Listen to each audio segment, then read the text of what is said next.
casually dressed. Not light-skinned or pretty enough to be some wealthy man's side piece. "What seems to be the problem, officer?" she asked as he comes up to the window. Hands in clear view on the steering wheel, no expression on her face. No smell of weed or anything else illicit, but he'll find something. There's always something when he sees the eyes. "License and registration, please," he says. "Is there some reason you've pulled me over? I'm pretty sure I wasn't speeding." "License," he says, slowly, but always politely, "and registration." She hesitates a moment longer, the silence between them punctuated by the windy drone of passing cars. Carl could take her in on the hesitation alone, obstruction or maybe resisting.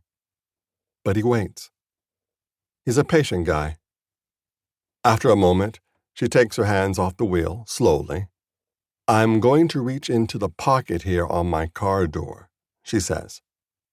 "I keep my registration and other information in a small folio there. May I pull it out?" "Be my guest," Carl says, amused.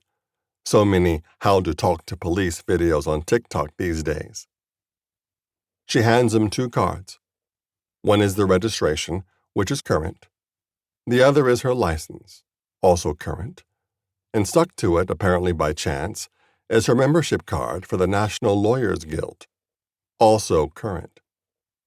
He glances at her. She gazes off down the gently curving length of the interstate, as if unconcerned about its presence or whatever he might think of her little "do you know who I am" play. That's not important, though. Where is her phone? Most drivers keep it on the seat or in the console next to them or attached to a dash cradle. If it's out of sight, Carl's state allows one-party recording. Best to assume the worst. So he hands back the woman's documents. "Thank you, ma'am. You have a nice day." She looks fully at him for the first time, still with that neutral face, but her eyes are cold. Truth always lies in the eyes. "Can you tell me why you pulled me over, Officer Billings?" "Well, I can see them now, but at first I thought there was an issue with your headlights."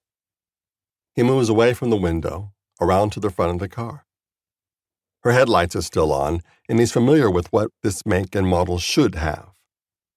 LEDs with a white rim, inward slanting. What's actually on the front of this woman's car are prettier than LEDs and sly-looking.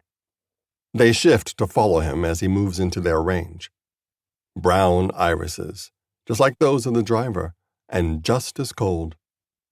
No blinking, no ducking his gaze, just a steady, sharp stare back. Whatever she's up to, because it's always something, this bitch is ready for him.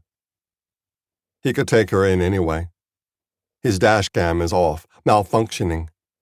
Drag her out of the car, rough her up a little to let her know he's not scared of her or any other lawyer. Park her in holding until he can figure out what she's really done. Probably better to shoot than arrest her, really. Dead women file no lawsuits. While still in front of the car, he glances up. There's a tiny rectangular device behind her rearview mirror. Can't make out what it is or tell where it's aimed, but he's pretty sure it's a camera. Could still do it. Black women don't usually go viral. He sighs and heads back to her window.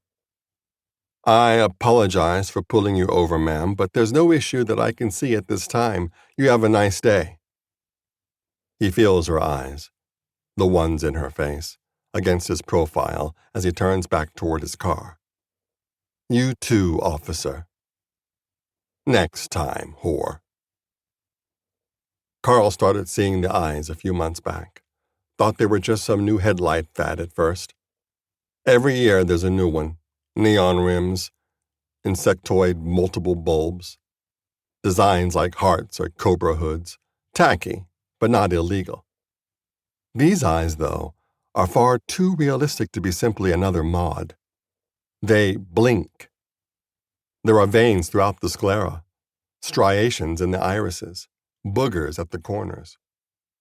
Carl actually saw them manifest once, ordinary halogen one moment.